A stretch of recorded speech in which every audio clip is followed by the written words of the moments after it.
here on After Hours, a little Sunday morning edition. Logan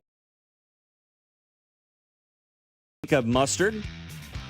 I can't say, Jacob, I've had a chance to listen to Mac do his morning show, the fantasy football. I thought that was pretty good. I actually made a couple changes to my lineup today based on some recommendations for him. I'm sort of in a similar boat that you are in, where I've got a ton of wide receivers right now, pretty limited in the running back room, and I have no idea what to do with any of it. I'm sitting here.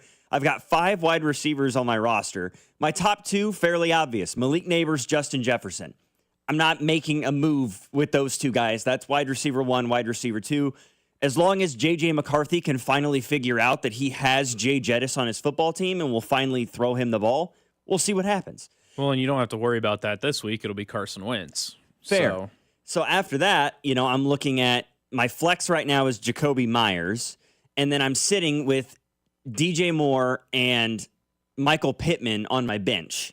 The problem is I have no running backs to speak of. My top 2 backs are Amari and Hampton and Kyron Williams. And then my bench is Brian Robinson Jr. and Joe Mixon. So I've got a guy who's hurt in Houston with Joe Mixon, and I've got the backup running back for the 49ers, who I picked him in like the last round of the draft because I'm like, Christian McCaffrey might be due for another injury at some point. And then, hey, I've got the 49ers backup. So right now, my receivers are great, but I got no running backs. I mean, I wouldn't panic just because Hampton's having a slow start to the day or to the season. That's fair.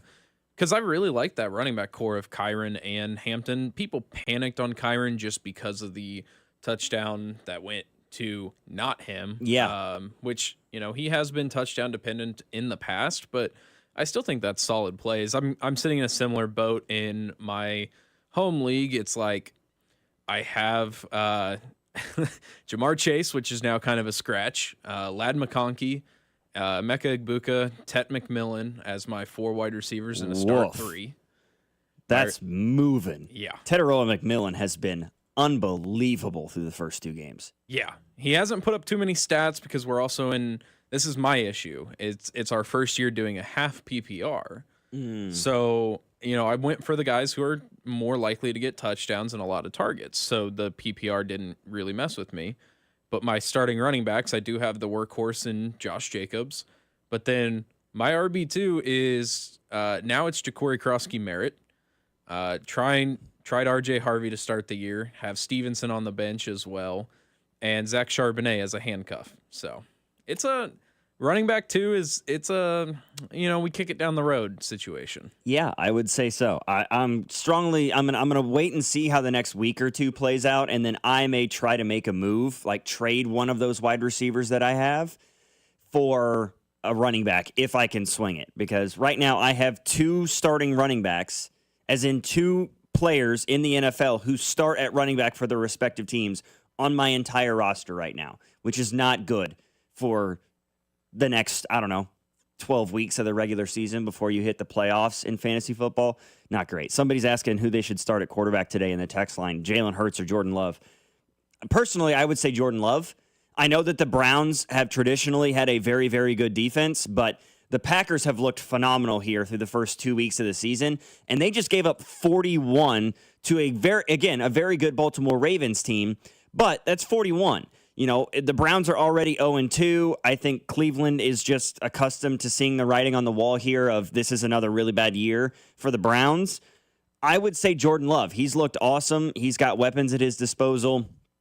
Hurts hasn't wowed me through the first 2 weeks of the season, and in fact, Jalen Hurts hasn't wowed me since the 2023 season, and they've got the Rams today. Yes, they're at home. At least they're in Philly.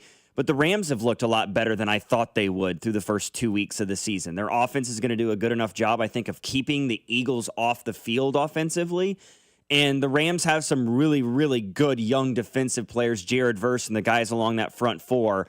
And the secondary, I think, is good enough, especially to contend with a guy like Jalen Hurts, who is not a guy who throws the ball a ton anyway. So I would say Jordan Love, but that's just me. My only pushback with that is if you're in a 6-point passing touchdown, I'd go with Jordan Love. If you're in a 4-point, I would kind of lean Hurts just because he's averaged 55 rushing yards against the Rams over the past couple years. Interesting. And I think his prop line set at 43. And how it goes is I don't think they're going to ban the tush push this game. And I can almost guarantee you Hurts is going to get a rushing touchdown. So that's one where if it is 6-point rushing over passing, 4-point, I'd lean Hurts, but I don't hate the Jordan Love play. That's a fair point. I hadn't had that thought. The league that I play in is a 6-point pass, 6-point run. So they sort of, they count the same, right? They kind of offset one another. All right. Well, maybe we'll talk more fantasy football as we go across here, but you just got an hour of that from Mac, who is a much better source for that kind of thing than I am. So let's talk about some other subjects. We'll talk about, of course, tonight's Sunday Night Football game, Chiefs in New York against the Giants. Going to be a big one for really both of these teams. The Giants have looked awesome for the most part, offensively, I'll say. They've looked pretty good through the first 2 weeks of the season, but they're 0-2 despite all that, right? In week one, it was a good offensive performance for the Giants, I should say a good defensive performance, but the offense didn't really do its job, right? In that week one game against Washington, Russell Wilson was 17 of 37 for 168, and the Giants only ran for 74 yards, and their leading rusher was Russell Wilson. But you held the Commanders to only 21 points, a really, really potent offense from a season ago. Despite the fact that Washington ran for 220 yards, you only gave up 21 points. And then last week, it was the complete inverse, where the offense was fantastic, specifically in the passing game, and the defense didn't show up. I mean, Russell Wilson threw for 450 yards last Sunday against Dallas, 3 touchdowns in that game, but a very, very costly interception in the overtime period that led to the Cowboys winning it on a game-winning field goal, 40-37. New York has no real running game at all, at least the first 2 weeks of the season, right? In week one, it was a lot of Russell Wilson and Tyrone Tracy, who was the surprise rookie from last year, former Purdue Boilermaker. He was actually at Iowa before that. Before he went to Purdue, he was a wide receiver and then went to Purdue and was converted into a running back. But he's been fairly silent all year this year. Last week, they kind of got the rookie Cam Skattebo from Arizona State going a little bit. He had 11 carries for 45 yards, but that's still a pretty limited sample size for what he can accomplish potentially. So I don't know what to make of the New York Giants in this game, because we have seen two very, very polar opposite sides of who this Giants team can be. They've looked fantastic on the offensive side of the football, and they've looked great defensively, but they haven't done both at the same time. So, I don't know. And with Kansas City coming into this game tonight, they themselves being 0-2, they have as much to prove, if not more, than the New York Giants do in this one. Because so far, we haven't seen the Chiefs' offense look good in either of these two games. And you've only seen the defense, really, of the Kansas City Chiefs look great last week against the Eagles. So I don't know what's going to happen tonight. I mean, it's wild for me to say that, considering anybody with a pulse would have looked at this matchup 2 weeks ago, prior to that Friday night game in Sao Paulo, and said, oh, week 3, Chiefs-Giants, Chiefs are going to win that game and possibly win that game by 3 or 4 scores. Well, here we sit. Chiefs are 0-2, Giants are 0-2, going to MetLife Stadium in East Rutherford, thinking, well, God, I still think the Chiefs should win this game. I'm not even absolutely the Kansas City Chiefs should win this football game. But I'm not nearly as confident as I was 2 weeks ago. And that is a terrifying thought, because an 0-3 start is, I mean, that's cause for full-blown panic. I don't know how many teams, or if any teams, have made the playoffs after starting the year 0-3. I read an article this morning from, I believe it was the Sporting News, that, how many 0-3 teams have ever made the NFL playoffs? The answer, 6. In the history since the AFL-NFL merger, in the Super Bowl era, only 6 teams have started 0-3 and made the postseason. The 1981 Jets, the 1982 Tampa Bay Buccaneers, the 92 San Diego Chargers, the 95 Lions, the 98 Buffalo Bills, and most recently, and the only one since 1998 to do it, the 2018 Houston Texans, who went 0-3 to start the year and wound up going 11-5. I do also want to preface that that 1982 Tampa Bay Buccaneers team that did it, they started 0-3 and then made the postseason. They only went 5-4 that year because you had the strike-shortened season, so they quote-unquote made the playoffs, but they didn't even play, but just over half a year. So really, in a full season schedule, there have only been 5 teams to start 0-3 and still make the playoffs. And if you're the Kansas City Chiefs, I know that it seems so strange to look at a Week 3 matchup and say this is a must-win game. But if you're the Kansas City Chiefs, this is a must-win game. If you lose today and you fall to 0-3, and I know I feel like I'm talking a lot more negatively than I want to, and that I'm not trying to portray this as a negative thing. I'm just kind of trying to cover our bases here a little bit.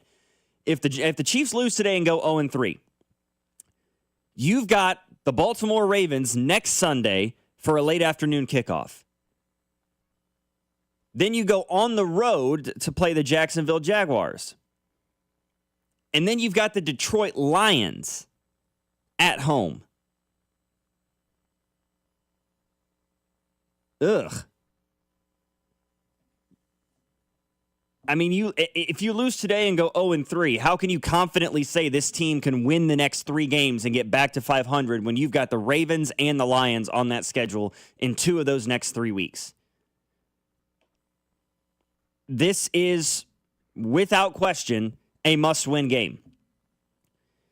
So if you're the Kansas City Chiefs, what is the big focus? What do you have to do better than you have the first 2 weeks of the season in order to get a marked advantage and win this football game? You have got to figure out, in my opinion, who's the guy in the backfield? And how do you establish that guy? Because I'm not sure this by committee sort of approach between Isaiah Pacheco and Kareem Hunt is going to work long term. Because it didn't really work when Pacheco came back from the injury last year, and it certainly hasn't worked through the first 2 weeks of the season. They've got 94 rushing yards on 28 attempts between the two of them. That is right around 3.2, 3.3 yards a carry. That is not efficient at all. Anybody who watches the game of football understands that typically 4 yards per carry is the benchmark. That is the standard of running the football well at any level. High school, college, professional, 4 yards a carry is what you're looking for. These two guys are combining to average right around 3.2, 3.3 yards a carry. Not ideal. Patrick Mahomes is outgaining those two guys combined by 30 yards through the first 2 games of the year. Oh, and he's done it on 13 carries. Those two guys have a combined 28. Something has to give there with those two individuals. And I don't know what the hard part is that neither one of these guys at this point in their careers is a 3-down back. Isaiah Pacheco has never been a 3-down back.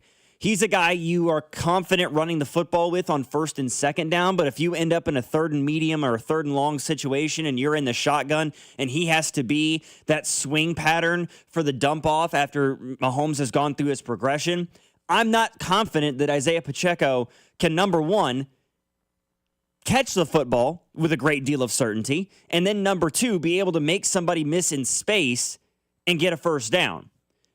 Kareem Hunt, 7 years ago, I would have said, yeah, he can do that because we saw him do that his rookie year in Kansas City. But at age 30, I don't see anything from Kareem Hunt that suggests that he can do that anymore. Kareem Hunt is a better runner of the football. I know we all love that Isaiah Pacheco runs really hard, right? That he's become a fan favorite here in the Metro because of the manner in which he plays the game of football. And rightfully so. He's fun to watch, right? He runs like the ground has taken his lunch money or something. But does that equate to efficient running back play? I don't think so. And I'm not entirely sure why so many people are so attached and so defensive over Isaiah Pacheco to some extent, as if he's a guy that has had like a 1,400 yard season in his career to this point. He's never rushed for 1,000 yards in a season before. And this is his 4th year with the Chiefs now at this point. So I don't know. And I haven't seen enough of Brashard Smith to think that he can somehow usurp these two individuals and take over the helm. Really, I'm hoping that the things that you read on social media, that's really where I'm hanging my hat at the moment, is that potentially some of these rumors that are swirling on Twitter and whatever, some of them might have merit, that the Chiefs are interested in possibly acquiring a running back. They're interested in possibly like a Devon Achane from the Miami Dolphins, who's in the last year of his rookie deal, and the Dolphins look primed to just blow it all up after an 0-3 start themselves, losing Thursday against the Bills. So I don't know. Maybe I'm just looking at it in a light such as that. I've heard things about Alvin Kamara and that, $13 million cap hit for next year, that the New Orleans Saints might be willing to move on from him after they've been in cap hell for years and years and years and years and years. And obviously they're nowhere close to being a contending team in their division, let alone across the league. So they've got bigger holes that they've got to worry about, specifically like the quarterback position for one.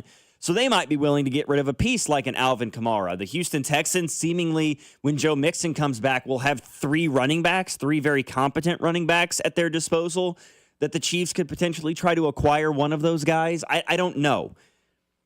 But I can't say with confidence that any of the 4 running backs that the Chiefs currently have in the room can be that guy. Can be somebody you can rely upon to be a 1,000-yard, 1,100-yard, 1,200-yard plus rusher in this league, which it feels like a strange request to have for the Kansas City Chiefs, but I feel like they kind of need that right now to open things up for this Chiefs team. We'll see what happens. 913-586-7965 is our number.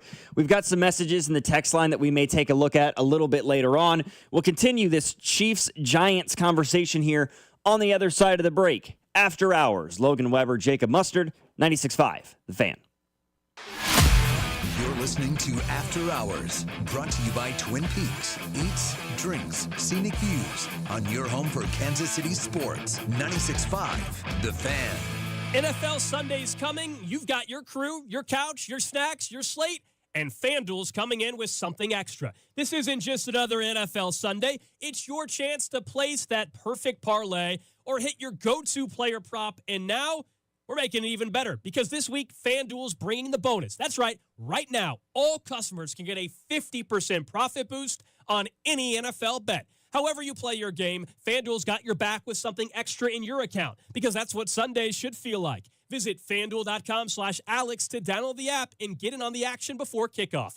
FanDuel Sportsbook is an official sports betting partner of the NFL and 96.5 The Fan. 21 and present in Kansas. Opt-in required. Bonus issued as non-withdrawable profit boost tokens. Restrictions apply, including any token expiration and max wager amount. See terms at sportsbook.fanduel.com. FanDuel is offering online sports wagering in Kansas under agreement with Kansas Star Casino, LLC. Gambling problem? Getting help is your best bet. Call 1-800-522-4700 or visit ksgamblinghelp.com. Hi, I'm Becca, your friend and jeweler at Shane Company. As an in-house designer, I can't wait for you to see our incredible selection of stylish and stackable rings. If you're shopping for your wedding bands, we have high-quality designs for every style and budget, from romantic to modern. If you're looking to add to a stack, your options are endless. Discover styles with clusters of gemstones, sleek all-metal designs, updated cigar bands, and signet rings perfect for an engraving. Because a friend knows you like options. Shane Company, your friend and jeweler. Save up to $4,500 with Hamilton Plumbing, Heating, AC, and Rooter, thanks to limited time tax credits and special incentives on energy-efficient HVAC systems. But don't wait. Those federal tax credits expire after December. Upgrade your heating and cooling system, and you can enjoy lower energy bills and year-round comfort. Over 40 years experience and more than 8,000 five-star reviews are great reasons to trust Hamilton. Call 913-888-4262 for your free consultation. Visit callhamilton.com for detailed terms and conditions. License number 2025-11121. I'm McCall with Lee Summit Subaru, and it's time to make a big deal out of nothing. Announcing Lee Summit Subaru's 0% event. Up to 0% financing on select 2025 Subaru models for 72 months. And we have the largest selection of Subaru certified vehicles in Kansas City, starting as low as 1.9% for 72 months. 0% event and a lifetime warranty. Fall in love with driving again at Lee Summit Subaru. Based on January 2025 through June 2025 Kansas City inventory listings. Hi, I'm Sam Silvio with M. Shamus Brazilian Grill in the village of Burlington Creek. Holidays will be here before you know it, and M. Shamus is ready to get a jingle from you. From our all-you-can-eat hot and cold gourmet salad bar to our 12 cuts of beef, lamb, pork, or chicken. Go to mshamus.com to order our famous Brazilian glazed holiday hams in advance, or set a holiday party date for a table of 1 to a party of 100. Go to mshamus.com and discover the joy of dining. O'Reilly. Protect your vehicle's engine with Syntec and O'Reilly Auto Parts. Syntec Premium Full Synthetic Motor Oil is formulated for today's engines. Right now, get 5 quarts of Syntec Full Synthetic and a MicroGuard Select Oil Filter for just $32.99. Plus, receive 2 times O Rewards points. Limit supply. Choose Syntec exclusively at O'Reilly Auto Parts. O'Reilly Auto Parts. With great deals coming this Prime Big Deal Days, October 7th and 8th, greatness is a deal away. So if you love baking, you can get a deal on a new mixer, transforming you into the Lord of the Loaves. Hear ye, hear ye! Make way for the baron of brioche, the sultan of sourdough, the Lord of the Loaves, Prime Member Dave! Yeah, hi? Get up to 40% off with Prime Big Deal Days, October 7th and 8th. This is 96.5 The Fan, your home for Chiefs football. It's the only place to hear from Andy Reid on Mondays at noon. It's the only place that has an exclusive one-on-one interview with Patrick Mahomes on Tuesdays at 3:15. And it's the only place to listen to the play-by-play with Mitch, Danon, and Kling on game day. Touchdown! Kansas City! Travis Kelce owning this game! This is your home for Chiefs football. This is 96.5 The Fan.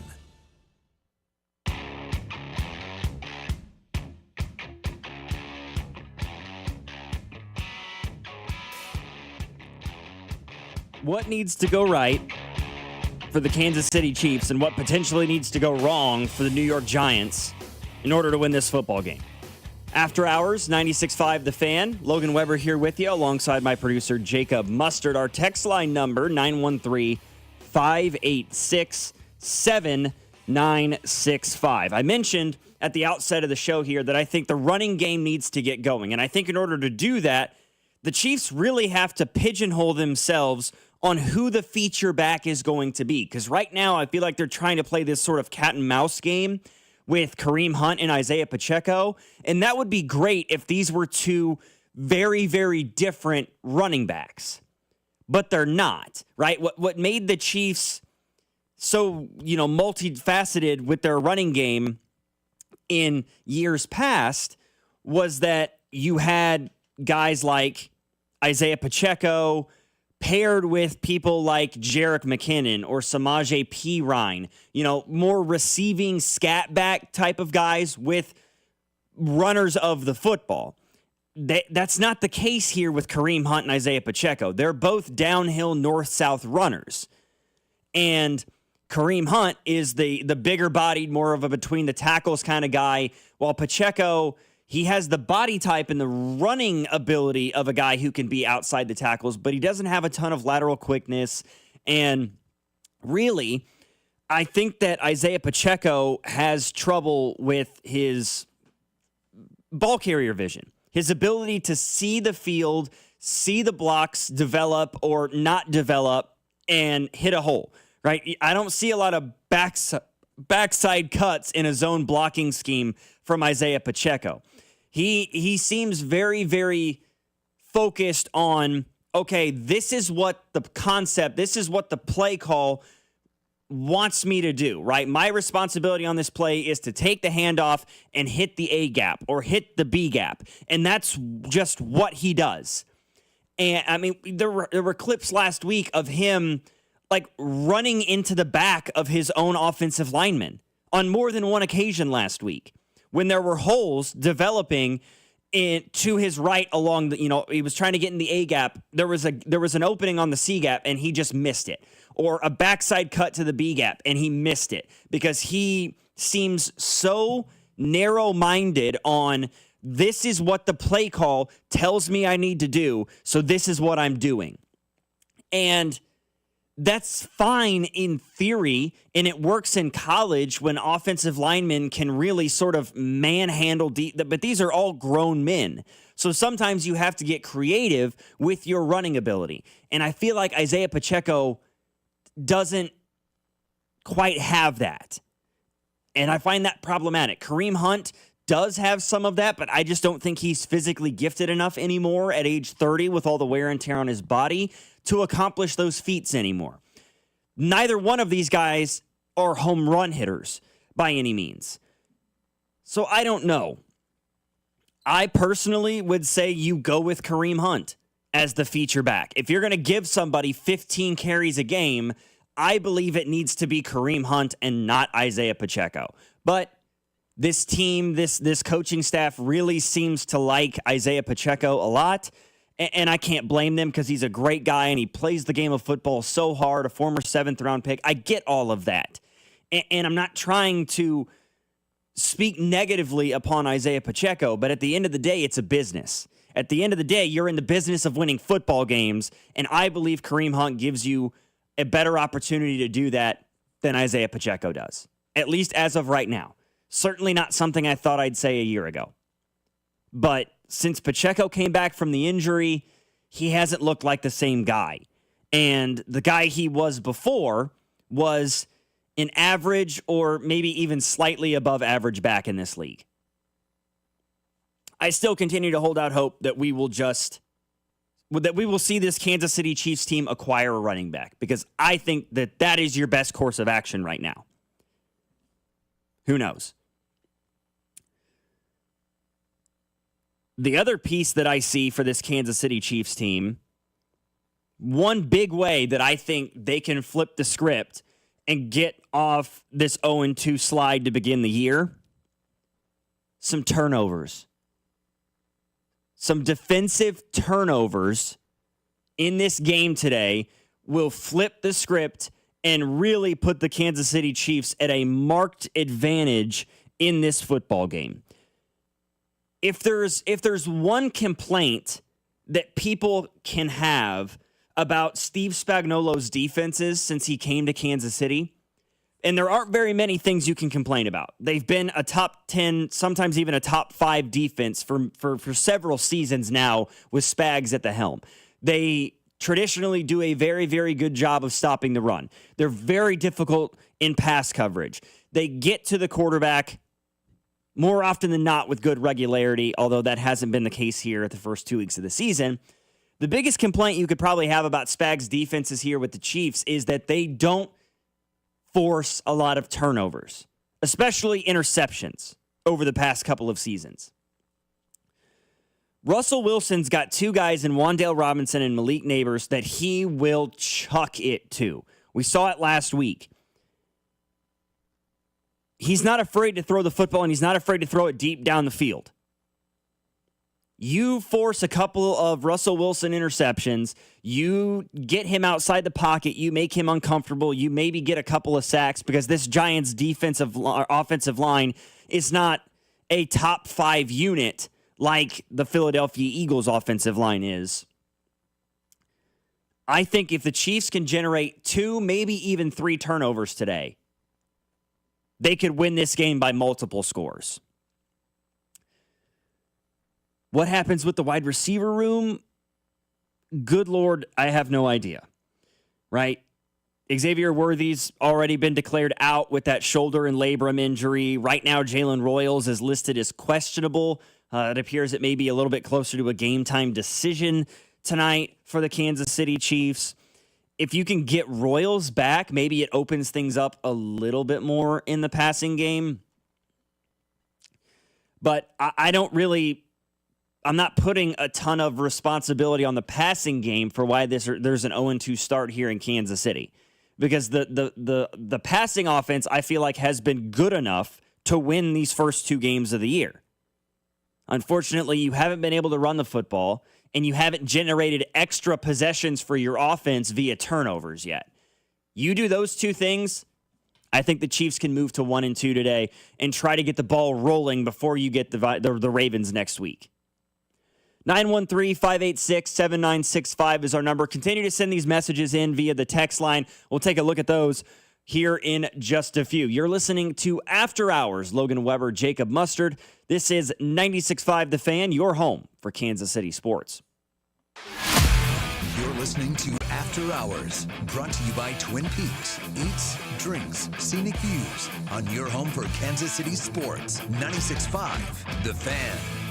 Here we go. Count on Sundays with the NFL on CBS and Paramount Plus. This is incredible. Watch your local NFL game live all season long. And he's in for a touchdown. Visit ParamountPlus.com/NFL to get started today. Football's back, and Underdog is the best place to select entries and win money all season long, and you can play right now in the state of Missouri. And playing on Underdog is easy. Just choose whether your favorite players will go higher or lower on stats like touchdowns, receiving yards, interceptions, and more. Get your entries right, and you could win up to 5,000 times your cash. And you can play with as little as $1. I love the Underdog app, especially this time of the year. Multiple sports going on, combining entries from different sports into one selection is how I love playing on the Underdog app. So download the app today and sign up with promo code BOB to score $50 in bonus funds when you play your first $5 with promo code BOB. Millions of fans have already won billions making plays on Underdog. Will you be next? Underdog. Make plays, win money. Must be 18 and over and present in Missouri. Terms apply. See assets at underdogfantasy.com/web/play and get terms _DFS_.html for details. Concerned with your play, call 1-800-GAMBLER or visit www.ncpgambling.org. Inside the Huddle with Cody and Gold each day from noon till 1 on 96.5 The Fan. Inside the Huddle is brought to you by Blue Cross and Blue Shield of Kansas City. Discover the benefit of Blue on the official radio partner of the Kansas City Chiefs. 96.5 The Fan. Trust, price, and ease of transaction. That is GiveMeTheVin.com. We love to buy cars. People don't trust car buyers. People think the price is going to be wrong, and people think it's going to be a hassle. Trust, price, and ease of transaction. That is what we do at GiveMeTheVin.com, and that's what makes us America's best car buyer. Go to GiveMeTheVin.com right now and get a quote on yours. Sell us your car. GiveMeTheVin.com. So easy you can do it in your underwear. I'm McCall with Lee Summit Subaru, and it's time to make a big deal out of nothing. Announcing Lee Summit Subaru's 0% event. Up to 0% financing on select 2025 Subaru models for 72 months. And we have the largest selection of Subaru certified vehicles in Kansas City, starting as low as 1.9% for 72 months. 0% event and a lifetime warranty. Fall in love with driving again at Lee Summit Subaru. Based on January 2025 through June 2025 Kansas City inventory listings. Hi, I'm Sam Silvio with M. Shamus Brazilian Grill in the village of Burlington Creek. Holidays will be here before you know it, and M. Shamus is ready to get a jingle from you. From our all-you-can-eat hot and cold gourmet salad bar to our 12 cuts of beef, lamb, pork, or chicken. Go to mshamus.com to order our famous Brazilian glazed holiday hams in advance, or set a holiday party date for a table of 1 to a party of 100. Go to mshamus.com and discover the joy of dining. This is the story of the one. As a maintenance supervisor at a manufacturing facility, he knows keeping the line up and running is a top priority. That's why he chooses Grainger. Because when a drive belt gets damaged, Grainger makes it easy to find the exact specs for the replacement product he needs. And next day delivery helps ensure he'll have everything in place and running like clockwork. Call 1-800-GRAINGER, click Grainger.com, or just stop by. Grainger, for the ones who get it done. You like saving money, right? We all do. That's why Allstate just lowered the price of car insurance. Not, but wait, there's a catch. Lower. Actually lower. So if you're shopping around or just want to see how much you could save, check Allstate first for a new lower auto rate that could save you hundreds. You're in good hands with Allstate. Not available in every state. Only applicable for new auto insurance business. Rates will vary by several factors, including how you purchase the policy. Potential savings vary. Allstate North American Insurance Company and Affiliates, Northbrook, Illinois.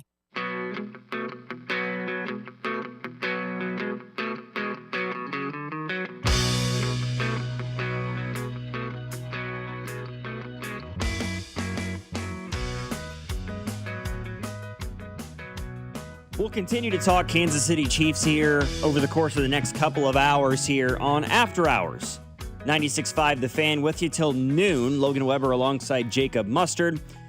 We've gotten a lot of messages in the text line. I want to take a look at some of those here briefly. Several fantasy football related questions. I see in the text line, though, that Jacob, you've kind of been answering those for folks. I appreciate it. Somebody said, should I start Taylor Swift tonight at running back for the Chiefs? That feels like a slight stretch, but it's not a massive stretch. They're struggling in the running back room. I was talking about some of the trade rumors that have swirled. Now, I don't know if some of those have been fan generated or if we have actual, like, real tangible evidence or rumor from NFL organizations to suggest it, but you know, I've heard Devon Achan's name thrown around and Alvin Kamara's name thrown around. A couple people in the text line saying that they would absolutely take Alvin Kamara. Somebody said they would take him in a second. Somebody says, this sounds weird, but I miss the Spencer Ware we had for one season. Yeah. Give me Damian or Darrell Williams at this point. Somebody at 316 mentions Pacheco waiting on holes to develop instead of trying to make one. He would be more productive. Yeah, I think that harkens back to what I was saying earlier about he's got a serious lack of ball carrier vision in a lot of ways, where he seems so one-track minded about, okay, the play call says I take the handoff and I hit the B gap, so that's what I'm going to do. Even if the right guard is sitting in the B gap, that's where I'm going. That's an issue. I've never thought about it this way, but do you think he has a fear of letting the team down and accidentally going backwards and losing yards, even though, do you think he's worried about putting the offense in a hole? I don't know if that's it. I don't know if it's just that he's sort of, because he's playing with guys like Patrick Mahomes and Andy Reid's his head coach, this offensive genius that we've come to know over the years, where it's like, this is what Andy wants me to do, so that's exactly what I'm going to do, right? And to some extent, that's what got him in this position in the first place, right? He was a 7th-round pick out of Rutgers. Nobody really paid him much mind, and by week 6 of his rookie year, he was the starter because he did a phenomenal job of understanding the complexities of Andy's offense and putting himself in positions to be successful by doing exactly what Andy wanted him to do. But sometimes what makes a running back go from good to great or average to great is those creative things that you can do, right? That's what makes Patrick Mahomes so special. He can do the things that are put in the playbook and put into the game plan in the scheme. He can accomplish those things. But what makes Patrick Mahomes is that he can run around behind the line of scrimmage for 6 seconds and sidearm it to a guy 40 yards downfield for a touchdown. right? It's those off-script, creative, magician sort of plays we've come to know from Mahomes that makes him number 15 for the Kansas City Chiefs, what's made him a 2-time MVP and a 3-time Super Bowl MVP. So what made him a first-ballot Hall of Famer. I don't know if Isaiah Pacheco, I don't know if it's that he doesn't have that in him or that he doesn't feel like he can do that. I don't know. But whatever it is, there needs to be an answer on that quickly. Yeah, and it goes back to where if you put too much pressure on yourself, you're going to slip up. And I think there's a little bit of that, just knowing how the offense is stalling. And, he missed some time with injury. I do think there is some concern there with his mental of not wanting to get re-injured and not necessarily trusting his whole plants or, just everything that comes with taking contact through the A gap or B gap. And I think that kind of, plays off of itself. Yeah, it really, it's become increasingly more frustrating. And I don't think there's anybody in Kansas City that is asking for a running back like a Derrick Henry or a Saquon Barkley, somebody that's going to generate, or require 300 carries for 1,600 yards and double-digit touchdowns. That's not necessary for the Kansas City Chiefs. The running back situation, your running game needs to be just good enough to open things up for the passing game. Your running game needs to be your running game for the Kansas City Chiefs has to be able to make the defense respect it, where the defense can't just go with a 4-2-5 look and have 6 guys in the box. They can't just be constantly running a nickel or a dime package because, the running game's not going to hurt us. So we're just going to cover, we're going to drop 7 or drop 8 on every single play and make sure that the passing game is not going to tear us apart in this football game and basically make the running backs, plural possibly, beat us. Because right now, the Kansas City Chiefs can't beat a team strictly by running the football. And I feel like that's a running back issue. And I also feel like maybe that's a little bit of an offensive line issue. However, I believe that this offensive line has the talent in place to put it together. You've got a rookie left tackle in Josh Simmons, who's been pretty damn good through the first 2 games of the year. You've got the best center in football in Creed Humphrey. You've got a top 3 guard in football in Trey Smith, especially when it comes to run blocking. Jawan Taylor is Jawan Taylor. You paid the guy way too much money, and now you're stuck with it. I personally would like to see them throw Jalen Moore out there a little bit more at right tackle because he looked pretty good in the limited snaps he had last week at left tackle, filling in for Simmons when he had the dehydration issue. And everybody, again, we're 3 games, we're not even to game 3. We're not even to week 3 for the Kansas City Chiefs yet. And people are already writing off Kingsley Suamataia at left guard. Give the guy a chance. This is what we did to him last year as a left tackle. I've seen positive things from him at the left guard position. Give him a little bit more time to get comfortable with it because he hasn't played guard potentially ever in his life because he was a tackle at BYU. He was a left tackle last year for this Chiefs team. Let the guy have some run and see if he can figure it out because I am completely convinced he's got the talent for it. Especially as a run blocker, because he does have some mauler in his game. But we'll see if they can put it together. I really believe, yes, the offensive line has its problems right now, but the running back room is the issue as of this moment. Just think they are going to throw on the Chiefs and Neighbors is going to draw a lot more attention. Thoughts? Yeah, I think that they will throw the football a lot in this football game because that's what they did last week. They tried to run a more balanced scheme. The New York Giants did in that week 1 game against the Commanders. They tried to establish the run, and they got nothing out of it. Wilson threw the ball 37 times. They ran the ball 23 times. So even in that week 1 game, they relied a lot more heavily on the passing attack. Now, that was a lot of it came in, the midway part of the third quarter through the rest of the second half because they were down a couple of scores.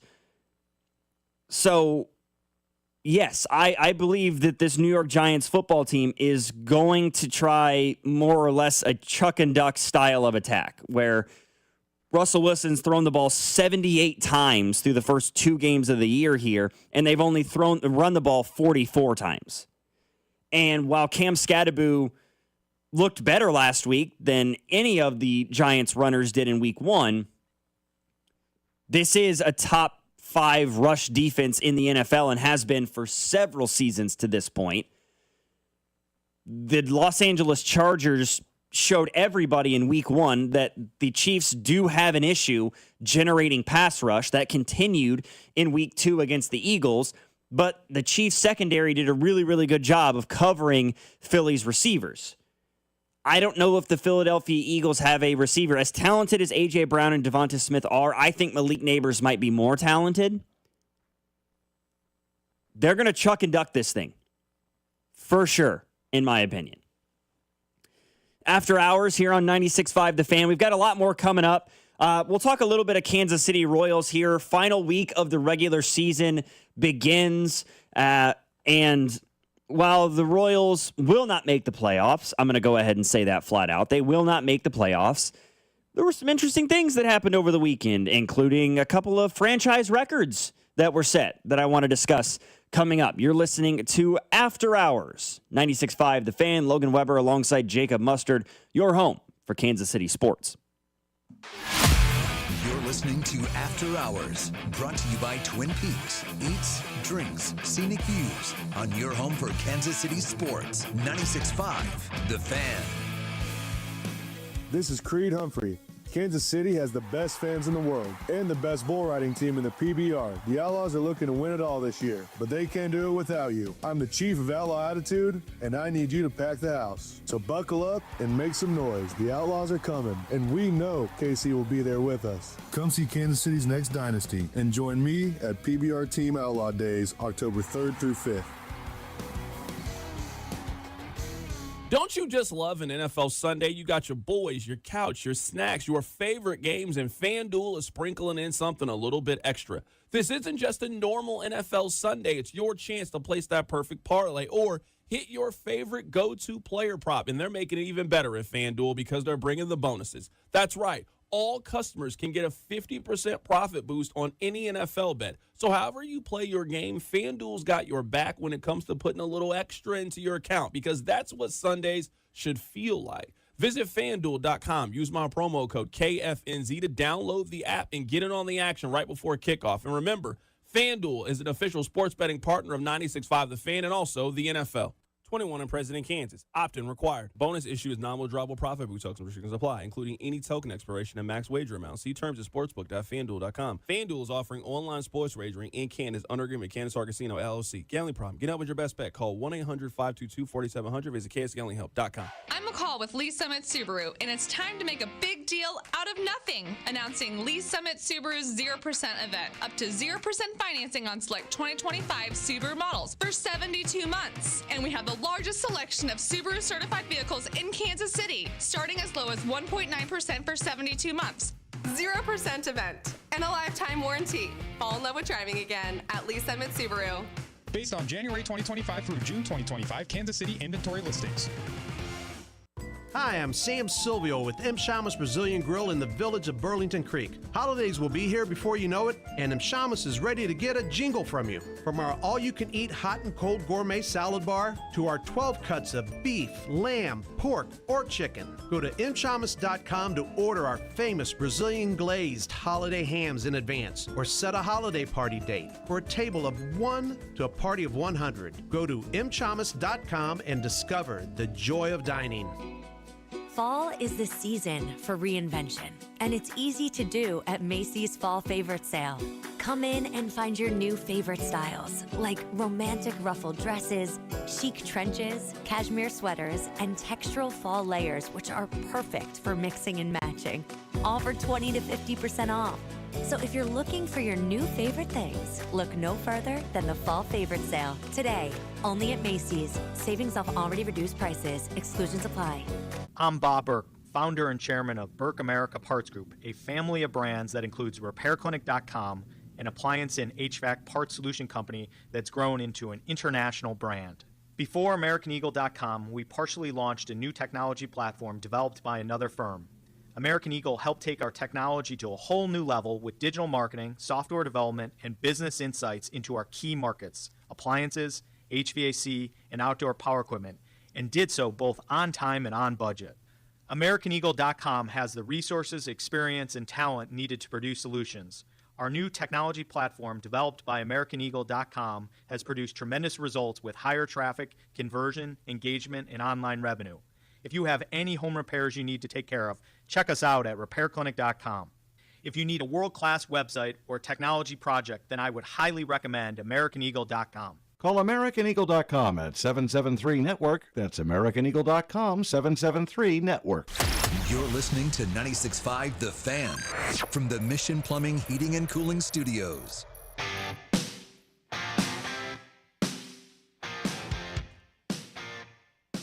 After Hours, 96.5 The Fan, with you till noon here on this Sunday morning. Logan Weber here with you alongside my producer, Jacob Mustard. During the break, we had somebody call in.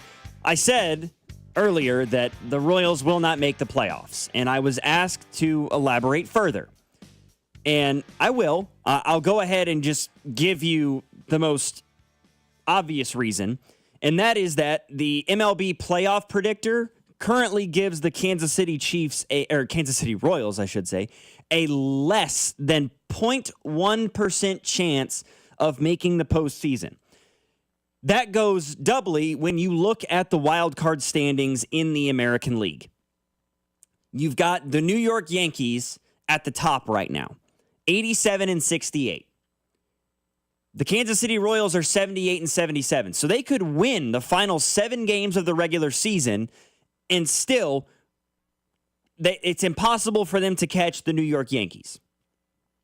In second in the wild card race right now are the Boston Red Sox at 85 and 70. So the Royals would have to win every game for the rest of this season, and the Red Sox lose every game just for the Royals and Red Sox to have the same record.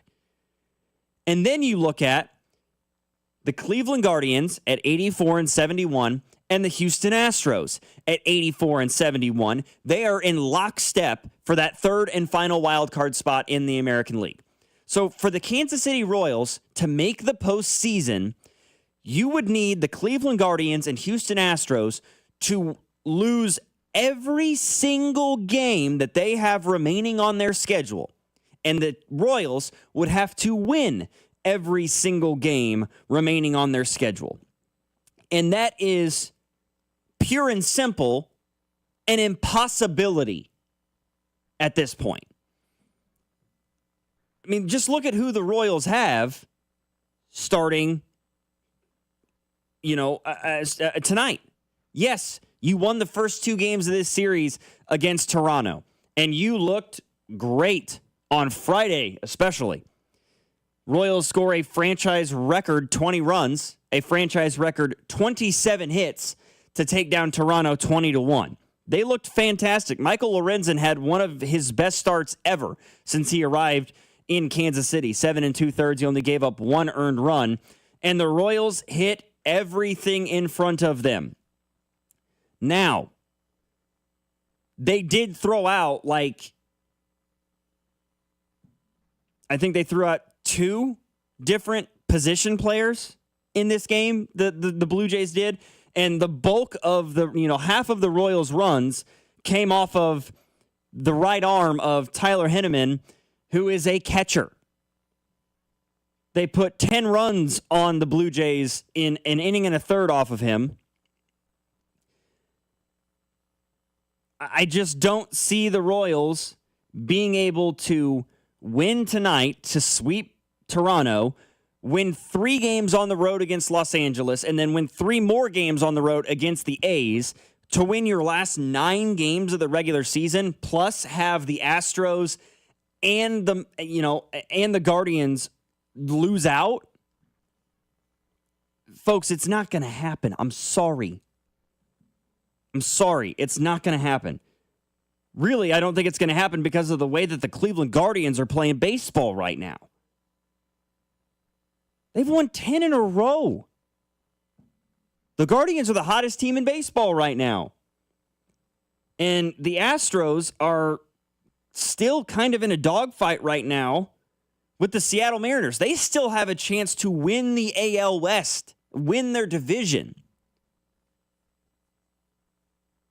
I'm sorry, I don't see it happening. I cannot get behind the Royals having a chance because I feel like there's a slight bit of delusion that comes with that. But they're still a solid baseball team, man. I mean, I saw this yesterday. You know, for all the folks that are complaining about, you know, this season. And some of that is deservedly so because they made the playoffs last year. They were an 86-win baseball team. They've done a better job, especially at the plate this year. And you're going to lose, you're going to win less games this year than you did a season ago.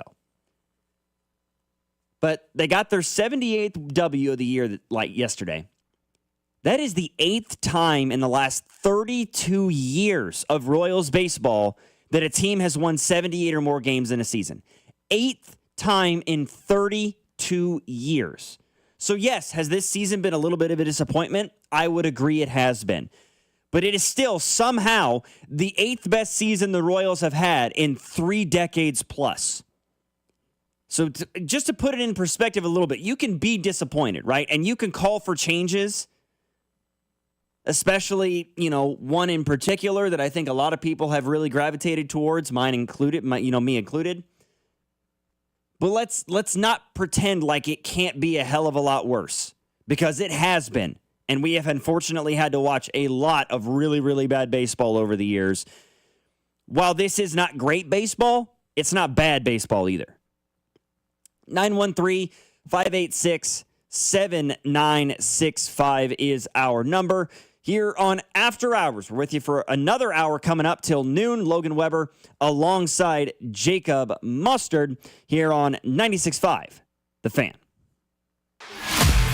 You're listening to After Hours, brought to you by Twin Peaks. Eats, drinks, scenic views on your home for Kansas City sports. 96.5, The Fan. DraftKings Sportsbook, America's top-rated sportsbook app, is coming soon to the Show Me State. New Missouri customers can download the DraftKings Sportsbook app today. And when we go live, place just a $5 bet to unlock $300 in bonus bets. Starting November 17th, you can create your DraftKings Sportsbook account in Missouri and get ready for launch day on December 1st. DraftKings Sportsbook brings you everything you need to elevate your game day, including live in-game betting, lightning-fast payouts, and endless ways to get in on the action, all right from your phone. Download the DraftKings Sportsbook app now and grab $300 in bonus bets with just a $5 bet when we go live December 1st. In partnership with DraftKings Sportsbook, the crown is yours. Gambling problem? Call 1-800-GAMBLER. 21 and over. Physically present in Missouri. Eligibility restrictions apply. Bonus bets expire 7 days after issuance. Excludes customers who redeem pre-launch sign-up offer. Terms at sportsbook.draftkings.com/promo. This is Jeff for Heartland Men's Health, where we've successfully treated thousands of men for low testosterone and helped them feel like their old selves again. Please take a moment and listen to how we help this patient. Hi, this is Doug. I'm a patient with Heartland Men's Health. I've been doing low T treatment for just under a year now. I've always dedicated my life to work. I've always found the time to go to gym. I'm 46 years old. My energy level has been on a roller coaster. With work, when we would have like long, stressful meetings, I would notice that I was very exhausted and drained afterwards. And with the low T treatment, I'm not as stressed. I started to feel a lot more level-headed. The roller coaster kind of went away. I think Heartland Men's Health, they really have it figured out. The professional staff, I think it's a wonderful treatment for men of any age. And it's definitely a benefit I'm going to continue. Thank you. It's true. Your initial appointment includes blood work and a medical consult. And if you start on testosterone the day of your appointment, your visit is free. Call 844-447-6600 or go to heartlandmenshealth.com. I'm McCall with Lee Summit Subaru, and it's time to make a big deal out of nothing. Announcing Lee Summit Subaru's 0% event. Up to 0% financing on select 2025 Subaru models for 72 months. And we have the largest selection of Subaru certified vehicles in Kansas City, starting as low as 1.9% for 72 months. 0% event and a lifetime warranty. Fall in love with driving again at Lee Summit Subaru. Based on January 2025 through June 2025 Kansas City inventory listings.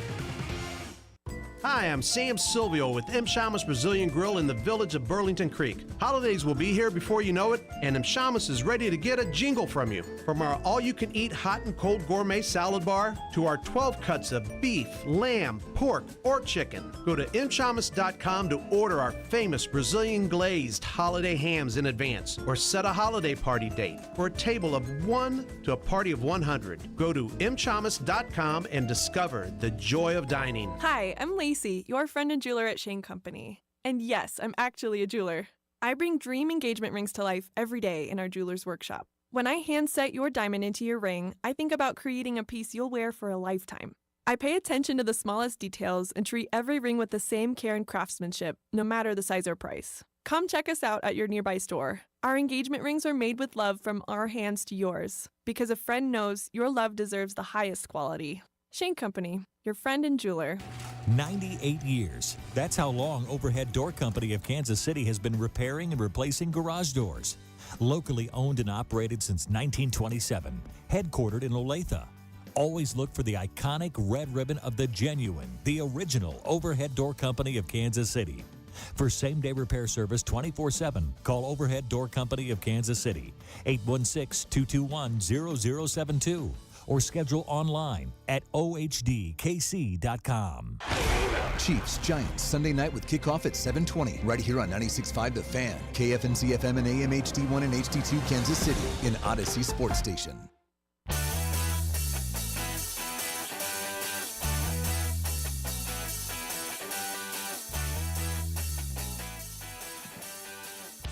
I'm going to change gears. We talked a lot of Chiefs and Royals in hour number 1. In our final hour here on this Sunday morning, Logan Weber alongside Jacob Mustard here on After Hours on 96.5 The Fan, your home for Kansas City sports. Let's talk a little college football, because I got a first-time unique experience for myself yesterday. As many of you know, having listened to the shows over the last, close to a year, I myself am an Iowa fan. Grew up in Kansas City, but I'm an Iowa fan. My dad's an Iowa fan. That's kind of how I got involved, and I'll never forgive him for that. But my younger brother is a Kansas fan. And so yesterday, my brother's birthday is coming up here in a couple of weeks. My dad and I took my brother to, we took my younger brother to Lawrence yesterday to see Kansas take on West Virginia. And first impressions, the new stadium is beautiful. I mean, it really, really is. The blue end zones with the wheat, it is so nice. That half of the stadium with the new seating, the seat backs and everything. You got the rock chalk that's spelled out with the light blue seats up there on that upper level. It's beautiful. The new scoreboard is gorgeous. And the Jayhawks put on a show yesterday. 41-10, the Jayhawks take down the Mountaineers.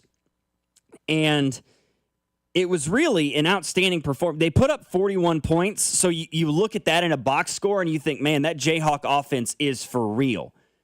It was the defense, especially in, the first 3 quarters, that just put it on West Virginia. Mountaineers could not accomplish much of anything. I think up until about the halfway point of the first half, West Virginia had like 37 yards of offense. About halfway through the second quarter. That's where they were at. I mean, they were I don't know, I think they might have got their first down of the game in the second quarter. I mean, the defense came to play. The West Virginia Mountaineers, wound up benching their starting quarterback after he threw an interception in that third quarter. I really thought that they were going to pull the trigger on the backup well before that, but they didn't. They kind of left the starter in there, and it never really got better for him in the game. Mountaineers threw for 142 yards in the game. They had 182 on the ground, but a lot of that came in the second half, specifically late third quarter into the fourth quarter when they went to their backup quarterback, Jalen Henderson, who threw for only 16 yards but had 7 carries for 79 yards and West Virginia's only touchdown in the game. Jalen Daniels didn't wow in this one yesterday, especially in the passing game. He was 13 of 24, or 12 of 24, I should say, 138 yards. He did have 3 passing touchdowns, but only one of those was outside of maybe the 5-yard line. It was a lot of short dink and dunk kind of passes. He missed a lot of throws in the game, trying to throw on the run or throw off his front foot. He struggled. But he did have 5 carries for 69 yards. Nearly got his head taken off his shoulders at one point for a targeting penalty, rightfully so. It was a targeting penalty, and that player was ejected. LaShawn Williams, you look at the box score, he had 19 carries for 129 yards and a touchdown. So you look at that and you're like, wow, he had a great day. Well, it was very much inflated by a 62-yard rushing touchdown that he had late in the third quarter of the game. So you take away that 62-yard run, he had 18 carries in the game for 67 yards outside of that. So he wasn't fantastic. I haven't heard much about what went on with Daniel Highshaw. He only had 2 carries. He really only played in the first drive of the game, and then he was gone after that. I would assume it was something injury related, but I haven't seen anything yet on social media since the game ended one way or the other. It was Kansas's defense that was just nails all day long. They forced 2 West Virginia turnovers. The special teams did its job in this game. Emmanuel Henderson was awesome in the return game. He had 2 really fantastic kick returns in this one, including a 94-yarder for a touchdown. Laith Marjan made both of his field goals in this one. Impressive day for Kansas because you know what they can do offensively. We saw that 2 weeks ago against Missouri. But for Kansas to put on that kind of a defensive performance, I think shows you that they can contend in the Big 12. I really do believe that. But speaking of contending teams, Mizzou, I feel like, has put a lot of this country on notice, a lot of college football fans on notice, that Mizzou has got something going in Columbia. And the biggest thing they've got going is Ahmaud Hardy. That man is a Heisman Trophy contender. Don't believe me? That's up to you. But through 4 games, this man has 600 rushing yards on the dot and 6 rushing touchdowns. Freshman All-American from Louisiana Monroe a year ago. He's averaging over 7.5 yards a carry this year. And it would be one thing if he had 600 yards rushing through 4 games and it was against, a bunch of no-name programs, right? Yes, they beat the tar out of Central Arkansas, and they really whooped up on Louisiana Lafayette. But they also beat Kansas by 2 scores. And then yesterday, beat a good South Carolina team by 2 scores, 29-20. And in that game, he had 22 carries, 138 yards, and a touchdown. And then, this Mizzou team is probably going to be top 20 in the country today at some point when the new AP Top 25 comes out. Next Saturday, they've got a night game in Columbia against UMass. Now, I have seen UMass play because they played Iowa last week, and Iowa won that game 47-7. Unless Elijah Drinkwitz calls off the dogs early in this game, Mizzou might put 80 on UMass. They are the worst team in FBS college football, and it is not particularly close. Ahmaud Hardy may just play the first quarter and hit 100 rushing yards and then sit the final 3 quarters of this football game because Mizzou has a massive game coming up in about 3 weeks because they got UMass next week. Then they have a bye week. And then Alabama comes to town October 11th for an 11 a.m. kickoff. Both of these teams are probably going to be ranked in the top 25. Mizzou certainly will. And Alabama, barring,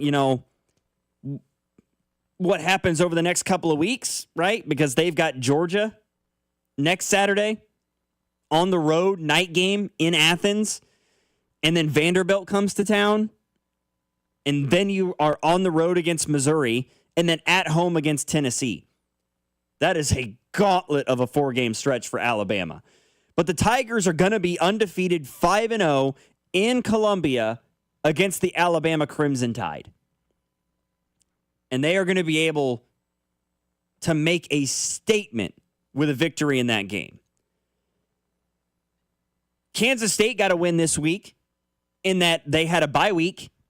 They just didn't have to play football this Saturday, which I think was a very, very welcome thing for the Kansas State Wildcats because they are off to a tough start to begin this year. And this extra week break might be exactly what they need. A 1-3 start to the year. They've got UCF coming to town next Saturday on September 27th. A UCF team that is undefeated in their own right this year, 3-0, and just wailed on Bill Belichick's North Carolina Tar Heels yesterday, 34-9. So this UCF Knights team coming to Manhattan next week.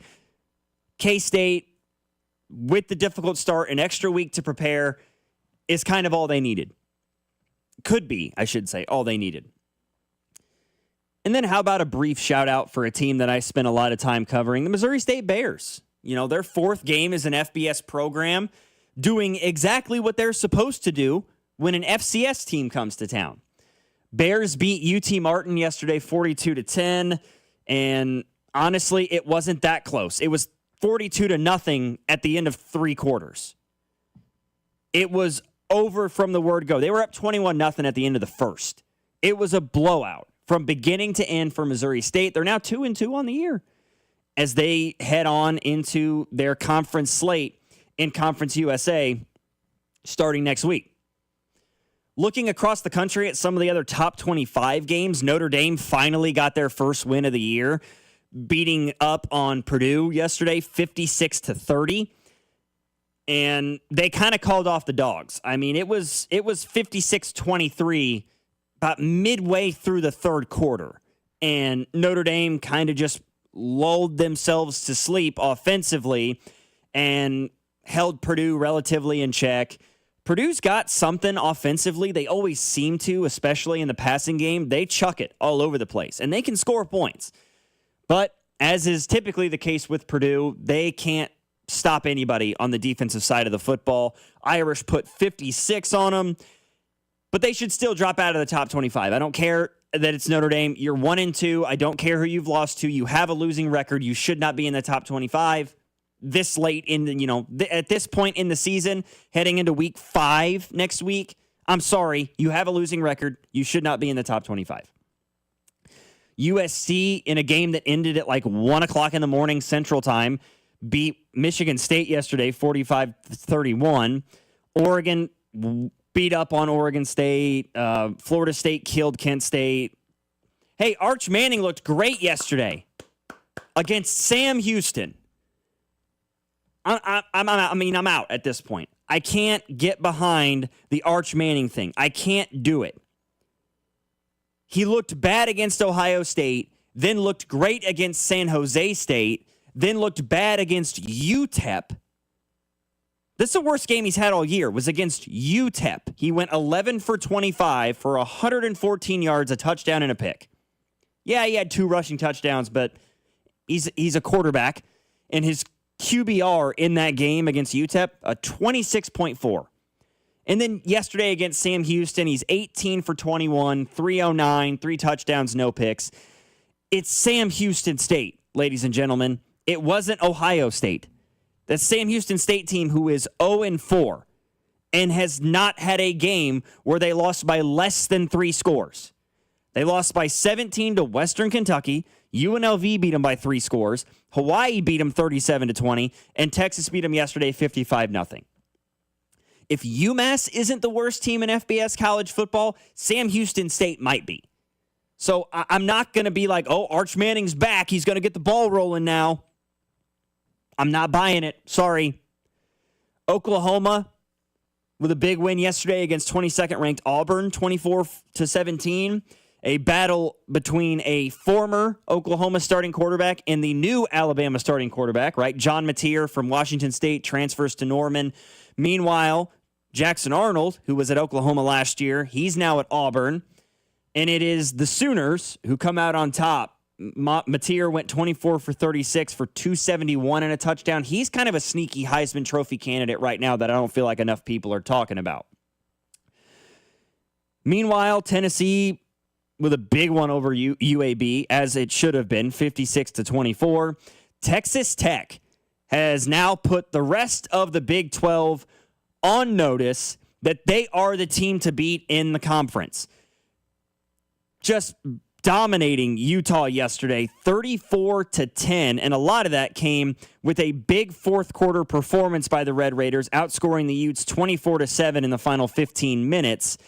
Baron Morton was benched in this game. In comes backup quarterback Will Hammond, who goes 13 for 16 for 169 and 2 touchdowns in this ball game, both in the fourth quarter. Cameron Dickey, the starting running back for Texas Tech, 13 carries for 67 yards, 2 touchdowns. Will Hammond himself had 8 carries for 61 at the quarterback position for Texas Tech. They're now 4-0. After beating 16th ranked Utah, they could be a borderline top 10 team now heading into week 5. And you look across at the rest of the Big 12, you've got Iowa State there, right? They're undefeated. They're 4-0 themselves. They've got a couple of big-time wins already this year. They beat K-State at a neutral site. They beat Iowa earlier this year. Those are kind of the two teams at the top of the crop right now. But you look at Arizona State, who got a big win yesterday. You look at Houston. You look at Kansas. Those seem to be the top 5, I would say, league-wide. We'll see what UCF and BYU and TCU look like once Big 12 play actually starts. But right now, I would say Iowa State and Texas Tech and Kansas, in my opinion, are the 3 best teams so far through the first 4 weeks of the regular season in the Big 12. Want to continue to look at some college football things, and I have one thing that I have to bring up. There is a problem in college football, and it's not just at one school, it's not just at one conference. It is across the landscape of Division I FBS college football. It is a rampant problem that we as football fans are not talking about enough. And I want to discuss that next. You're listening to After Hours. Logan Weber alongside Jacob Mustard, 96.5 The Fan, your home for Kansas City sports. You're listening to After Hours, brought to you by Twin Peaks. Eats, drinks, scenic views on your home for Kansas City sports. 96.5 The Fan. Don't you just love an NFL Sunday? You got your boys, your couch, your snacks, your favorite games, and FanDuel is sprinkling in something a little bit extra. This isn't just a normal NFL Sunday. It's your chance to place that perfect parlay or hit your favorite go-to player prop, and they're making it even better at FanDuel because they're bringing the bonuses. That's right. All customers can get a 50% profit boost on any NFL bet. So however you play your game, FanDuel's got your back when it comes to putting a little extra into your account, because that's what Sundays should feel like. Visit FanDuel.com. Use my promo code KFNZ to download the app and get in on the action right before kickoff. And remember, FanDuel is an official sports betting partner of 96.5 The Fan and also the NFL. 21 and present in Kansas. Opt-in required. Bonus issue is non-withdrawable profit boost. Tokens restrictions apply, including any token expiration and max wager amount. See terms at sportsbook.fanduel.com. FanDuel is offering online sports wagering in Kansas under agreement with Kansas Casino LLC. Gambling problem. Get out with your best bet. Call 1-800-522-4700. Visit ksgamblinghelp.com. Presenting a Gain Flings love story. Dear love of my life, we were on the 12B bus this morning when I caught a whiff. A scent so fresh, so life-changing, I had to find its source. Alas, I didn't know if you were the woman in the pink freshly washed cardigan or the retired mailman next to me, but I knew one of you was my soulmate. Ah, the scent of Gain Flings. Try Gain Flings with OxyBoost and Febreze. This is the story of the one. As a custodial supervisor at a high school, he knows that during cold and flu season, germs spread fast. It's why he partners with Grainger to stay fully stocked on the products and supplies he needs, from tissues to disinfectants to floor scrubbers.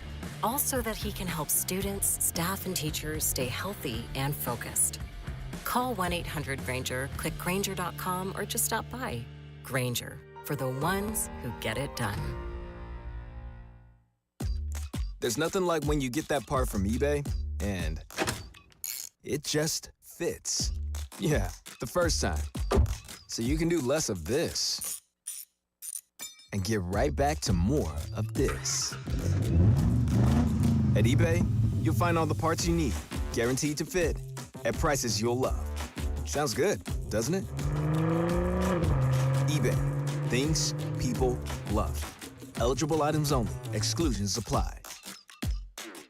96.5 The Fan is your exclusive home for Chiefs football, with pregame starting 3 hours before kickoff with Josh Briscoe. Then it's the call of the game with Mitch Holtis, Dayton Hughes, and Josh Klingler. Touchdown! Kansas City! Travis Kelce owning this game! Followed by postgame coverage featuring exclusive one-on-one interviews with Andy Reid and Chiefs players inside the locker room. This is your home for Chiefs football. 96.5 The Fan.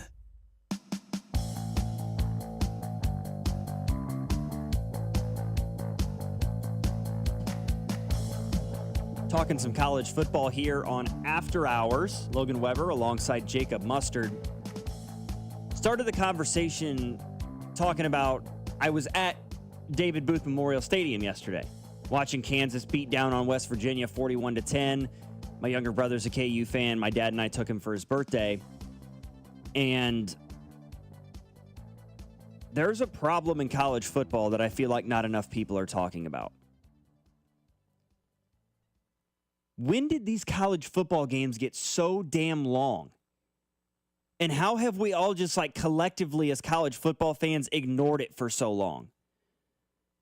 First things first, Kansas game yesterday against West Virginia, scheduled to start at 5 p.m., right? Scheduled for a 5 o'clock kickoff. The game didn't kick off until 5:21. First problem right there. If you're not going to start the game at 5 o'clock, don't tell people the game's going to start at 5 o'clock. If it's going to be closer to 5:15 or 5:20, schedule it that way. I mean, my goodness. So they pulled an NBA? They do. Every sport does it now. It's so damn frustrating. Really, the only sport that I feel like does a pretty good job of like starting their games at the time that they are scheduled to start is Major League Baseball. If it's a 7:10 first pitch, that game is going to start between 7:10 and 7:15. A few minutes I can deal with, but 15 to 20 minutes late is deliberate, in my opinion, at that point. So the game starts 20 minutes late. The first half ended at 7:15.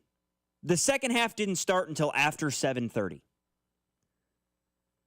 College football games used to be like 3 hours long.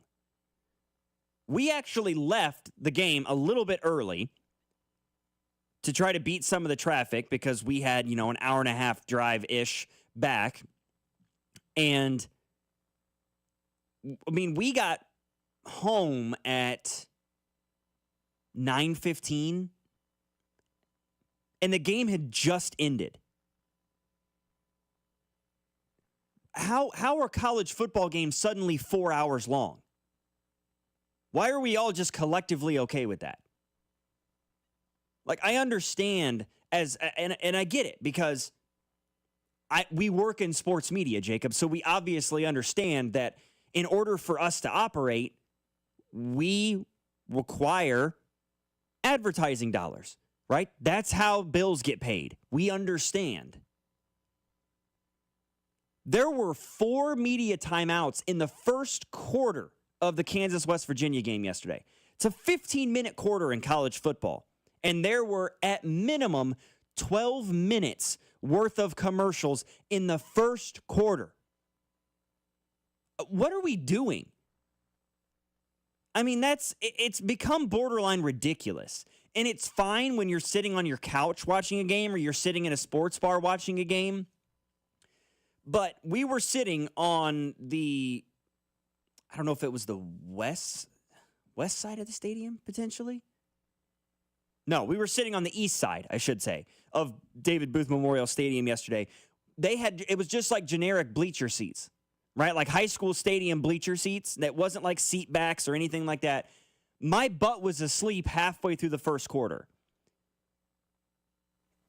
I'm beginning to wonder, we're trying to figure out why attendance is starting to go down at a lot of these college sporting events, and we can't quite figure out why that's the case. Nobody wants to sit on uncomfortable bleachers where their ass hurts for 4 hours. We love football, and you're not going to hear football fans, unfortunately, really complain about something like this because they love the game so much and they're willing to deal with these sorts of things. But a 4-hour college football game is just egregious. It's 60 minutes of football that has somehow become 4 hours of entertainment. The game is an hour and a half commercials at this point. It's fine. Like I said, I don't really notice it, and I hadn't really noticed it over the last several years because I hadn't been to a college football game in quite a while. Doing a lot of work and things on the weekends, covering college football games and whatnot, watching it on my couch or in a recliner or at a sports bar, it doesn't feel as long. But my goodness, sitting at that game yesterday, watching the second half start at like 7:40, thinking, this thing was scheduled for a 5 o'clock kick. How are we almost 3 hours in and it's 13 minutes left in the third quarter? It's gone way, way, way too far, in my opinion, at this point. How much money do you really need, television? You're already making billions of dollars. Like, something has got to give with this because it's becoming increasingly more difficult for fans at the stadium to just stay and watch for that long.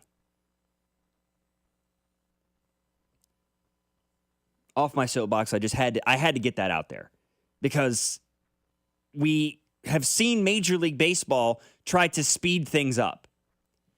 And in baseball, it was really more of a pace of play problem. The pace of play in the game of football is not the problem. It is the sheer volume of commercials, and specifically television commercials, that we are all having to sit down and endure that is becoming problematic, that is extending the length of the game by tenfold. I understand trying to get your bills paid. I 100% get that as somebody who works in media. We know that's how you keep the lights on. But it feels like a little bit more than just keeping the lights on at this point. It feels like you're trying to pocket millions and millions and, tens of millions of dollars, hundreds of millions of dollars with ad revenue. And I think you're kind of ruining the stadium experience of the fan. 913-586-7965 is our number. Somebody mentioned the TV timeout thing was brutal at last week's Chiefs game. Way too many. Yeah, it's becoming a problem in the NFL as well, but I really had never noticed how bad it was in college football until I was there in the stadium at the game yesterday.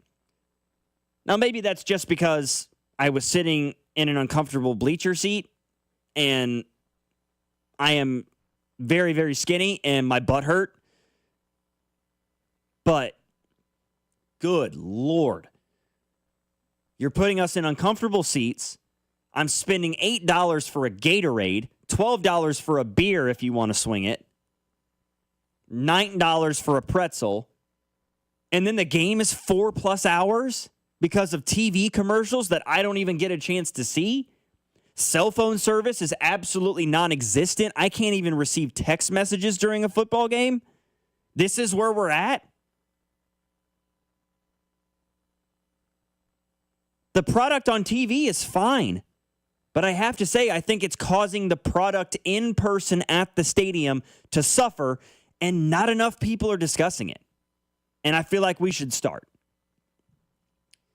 After hours here on 96.5 The Fan, we're going to flip the script and get back to some NFL conversation here the last half hour of our show in the lead up to the noon games. And of course, with the culmination tonight being Sunday Night Football, Chiefs at Giants in East Rutherford, New Jersey. Both teams 0-2. Somebody's going to get their first W today, and I think all of us here in the Metro are hoping that that's the Kansas City Chiefs. We'll discuss that next here on After Hours. Logan Weber alongside my producer Jacob Mustard, 96.5 The Fan.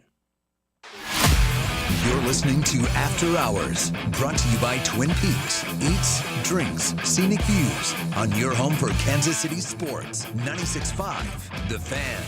Hi, I'm Dallas, your friend and jeweler at Shane Company. You know she loves her Shane Company engagement ring, but you also want to surprise her for her birthday, anniversary, or just because she deserves it. Why not get her a bigger diamond with our Easy Trade-Up program? We'll give you the full credit of your original natural diamond purchase toward a new one. Her new diamond only has to be $1 more. You only pay the difference. How's that for an easy trade-up? Visit us in-store or at shaneco.com. Because a friend wants you to win the gifting game. Shane Company, your friend and jeweler. DraftKings Sportsbook, America's top-rated sportsbook app, is coming soon to the Show Me State. New Missouri customers can download the DraftKings Sportsbook app today. And when we go live, place just a $5 bet to unlock $300 in bonus bets. Starting November 17th, you can create your DraftKings Sportsbook account in Missouri and get ready for launch day on December 1st. DraftKings Sportsbook brings you everything you need to elevate your game day, including live in-game betting, lightning-fast payouts, and endless ways to get in on the action, all right from your phone. Download the DraftKings Sportsbook app now and grab $300 in bonus bets with just a $5 bet when we go live December 1st. In partnership with DraftKings Sportsbook, the crown is yours. Gambling problem? Call 1-800-GAMBLER. 21 and over. Physically present in Missouri. Eligibility restrictions apply. Bonus bets expire 7 days after issuance. Excludes customers who redeem pre-launch sign-up offer. Terms at sportsbook.draftkings.com/promos. This October, the whole family can ride along for the wildest weekend in Kansas City. PBR Outlaw Days, October 3rd through the 5th at T-Mobile Center. Cheer on your Kansas City Outlaws as they battle the world's best on the dirt, under the lights. KansasCityOutlaws.com. Get your tickets now at PBR.com. Kansas City Outlaws, all grit and no quit. I'm McCall with Lee Summit Subaru, and it's time to make a big deal out of nothing. Announcing Lee Summit Subaru's 0% event. Up to 0% financing on select 2025 Subaru models for 72 months. And we have the largest selection of Subaru certified vehicles in Kansas City, starting as low as 1.9% for 72 months. 0% event and a lifetime warranty. Fall in love with driving again at Lee Summit Subaru. Based on January 2025 through June 2025 Kansas City inventory listings. Hi, I'm Sam Silvio with M. Shamas Brazilian Grill in the village of Burlington Creek. Holidays will be here before you know it, and M. Shamas is ready to get a jingle from you. From our all-you-can-eat hot and cold gourmet salad bar to our 12 cuts of beef, lamb, pork, or chicken. Go to mshamas.com to order our famous Brazilian glazed holiday hams in advance, or set a holiday party date for a table of 1 to a party of 100. Go to mshamas.com and discover the joy of dining.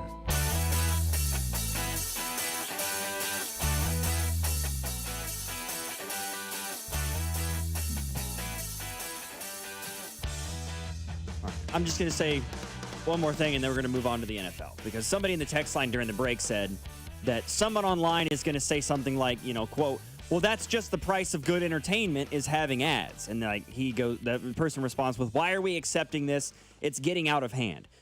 And just for an example of how out of hand this thing is getting, this is the reported advertising revenue for both the Fox Corporation and ESPN just last year in 2024. This is their ad revenue, just advertising. And I know Fox is a large corporation that is multifaceted and all these different things, right? They got Fox Sports and FS1 and Fox News and Fox News, right? I understand. And all the local affiliates, I get it. They had an estimated ad revenue in 2024 of somewhere around $14 billion in ad revenue. $14 billion. ESPN last year, 2024, ESPN reported a fiscal revenue for the year of $17.6 billion. So it's not just them paying the bills at this point. If you're making tens of billions of dollars in ad revenue in a year, you're not just paying the bills. You are, you are benefiting financially to an explosive degree, and I believe that we as fans are the ones suffering the most over it. Yeah, have you seen YouTube ads? I don't even want to imagine what YouTube is generating in ad revenue. I don't know their profit margin, but there was scrolling in my morning feed, click on a YouTube video. Cool, 15-minute video. I get an ad at the start, and it's the whole double ad situation. 2 minutes into the 15-minute ad, I get another 5-second unskippable ad. Oh. And then at 7 minutes, and then at 10, and then one at the very end. It is insane. Oh, my God. According to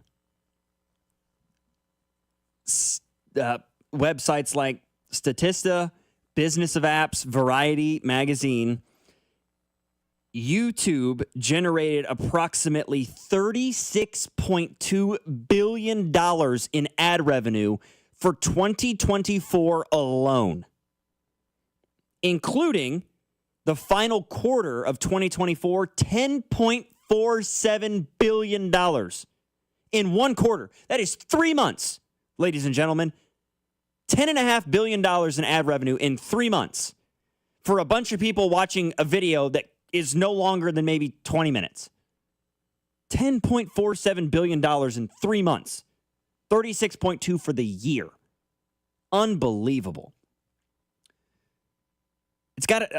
We've got to find a jumping off point here.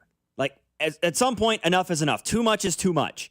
And I think we've already reached that point and probably far surpassed it already. But I guess it is what it is. We just have to deal with it. Going back to what we were talking about at the start of the show, the thing that everybody's thinking about, of course, Chiefs Giants tonight. Sunday Night Football on NBC at MetLife Stadium in New Jersey. Both teams are 0-2. Both teams are struggling to run the football right now. In fact, the leading rusher for both of these teams coming into this game tonight are the quarterbacks. Russell Wilson for the Giants, Pat Mahomes, of course, for the Kansas City Chiefs. Right now, Chiefs are the favorites. They are 6.5-point road favorites in this game tonight. I think that you've got to do a better job of establishing the run in this one, and I think you have to force some turnovers. The Chiefs have yet to do that tonight, this season, I should say. If you can do that tonight, if you can force a couple of turnovers by this New York Giants team, continue to take care of the football. The Chiefs' only turnover so far this year was that drop pass by Kelsey in the end zone last week that led to the interception for the Eagles and effectively killed the Chiefs' chances of winning that game last Sunday. If you take care of the football, you win this turnover battle tonight by +2. This is a multi-score win for the Kansas City Chiefs. I hope that the Chiefs, specifically guys like Patrick Mahomes and Tyquan Thornton can continue to develop their chemistry, maybe hit a couple of deep balls down the field, because I think the Giants' secondary is susceptible to big plays. We saw CeeDee Lamb and George Pickens and that Cowboys passing attack make some big plays happen deep down the field last week. I think the Chiefs, if they can replicate that as well, they can take care of business, and I think they will. right? But there's a legitimate fear that didn't exist 2 weeks ago that the Kansas City Chiefs could lose this game tonight against the New York Giants. Do I think they will? No. I think the Kansas City Chiefs win this football game tonight somewhere in the avenue of like a 31-14 or a 34-17 style game. I see the Chiefs winning this game by barely a 3-score margin. 17-20. I see them winning this game tonight. At least they should, because they are that much better than the New York Giants. Will that be how this game turns out? Probably not, because that's just who the Chiefs have been for the last 2+ years, is playing every team as close as humanly possible. And more often than not, over the last 2 years, they've managed to win those games. But so far this year, they haven't been able to win those tight games. They got to get off this snide. Mentioned it earlier. There have only been 6 teams in the Super Bowl era to start 0-3 and still make the postseason. And one of those was the 82 Bucks, who only played 9 games because of the strike-shortened season. The last team to do it is the Houston Texans, and they are the only team since 1998 to do that, to start 0-3 and still make the postseason. And the Chiefs have a schedule on their hands that really does not make it easy if you start 0-3. If you lose this game tonight, you then have Baltimore at home. You go on the road to play Jacksonville on Monday Night Football. And then you've got the Lions coming to town for Sunday Night Football the very next week in Week 6. I don't think this Chiefs team can go 0-3 and still make the postseason. You got to win tonight. A must-win game in Week 3 feels very, very strange, especially for the Kansas City Chiefs. But here we are. They got it. It's got to happen, and it's got to happen starting tonight if you're the Chiefs. And as I said earlier, I think that's exactly what will happen. I want to take our final break here and then come back and break down the other games that we've got in the NFL tonight very briefly. Maybe give you some, maybe not score predictions, but just let you know who I think is going to win some of these games tonight as we wrap up this Sunday morning edition of After Hours. Logan Weber alongside Jacob Mustard, 96.5 The Fan, your home for Kansas City sports. You're listening to After Hours, brought to you by Twin Peaks. Eats, drinks, scenic views on your home for Kansas City sports. 96.5 The Fan. Hi, I'm Dallas, your friend and jeweler at Shane Company. You know she loves her Shane Company engagement ring, but you also want to surprise her for her birthday, anniversary, or just because she deserves it. Why not get her a bigger diamond with our easy trade-up program? We'll give you the full credit of your original natural diamond purchase toward a new one. Her new diamond only has to be $1 more. You only pay the difference. How's that for an easy trade-up? Visit us in-store or at shaneco.com.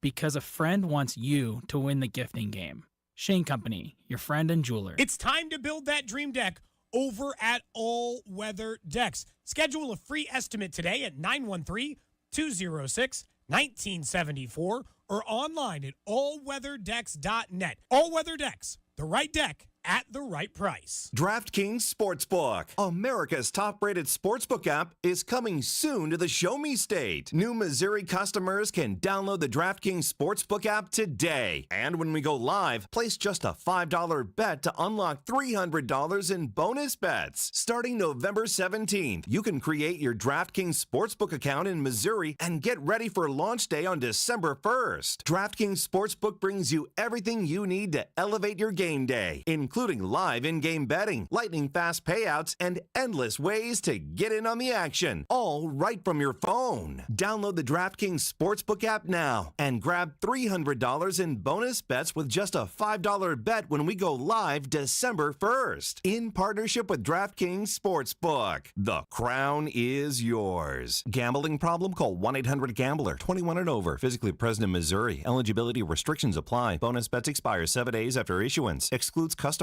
who redeem pre-launch sign-up offer. Terms at sportsbook.draftkings.com/promos. Having unexpected car trouble or just in a car accident? You need Jay's Southland Tow Service. They have over 20 years of experience servicing the KC Metro. They specialize in light, medium, and heavy duty, as well as commercial transport and construction equipment. Keep this number handy, 816-779-4869 or southlandtow.com. Use the tow service trusted by most local police departments, Jay's Southland Tow Service. There's nothing they can't do, So be in the know and use Jay's Southland Tow. I'm Piera Palazzolo, VP of Digital Marketing for the American Management Association, a company focused on the management training skills needed to enhance the careers of business professionals. We did our research when it came to the best companies for website development and chose AmericanEagle.com. And we couldn't be happier. AmericanEagle.com worked closely with us to understand the front and back end requirements needed to launch an e-commerce website that could handle the complexities of running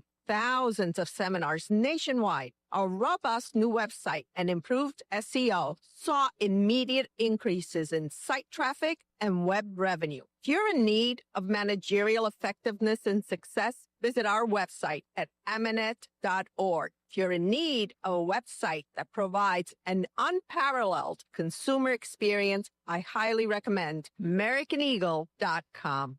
Transform your business today. Dial 877-WEBNOW1 for a free digital consultation with AmericanEagle.com. You're listening to 96.5 The Fan from the Mission Plumbing, Heating, and Cooling Studios. All right, we've got about 10 minutes here until we wrap up this morning's show here on After Hours. Logan Weber, Jacob Mustard here with you. 913-586-7965 is our number. Let's just run down the NFL slate for this week 3. I already said I got the Chiefs over the Giants tonight because I think the Chiefs are the better team and the Chiefs have to win this football game if they stand any chance, I believe, of making the postseason with any degree of certainty. Starting with the noon games, Packers-Browns. This one doesn't deserve a lot of conversation. Packers win this game. I'm surprised that Green Bay is only a 7.5-point favorite in this one. I know that they're on the road, but the Browns don't look great, right? Flacco's got more interceptions than touchdowns. They don't really have a running game to speak of.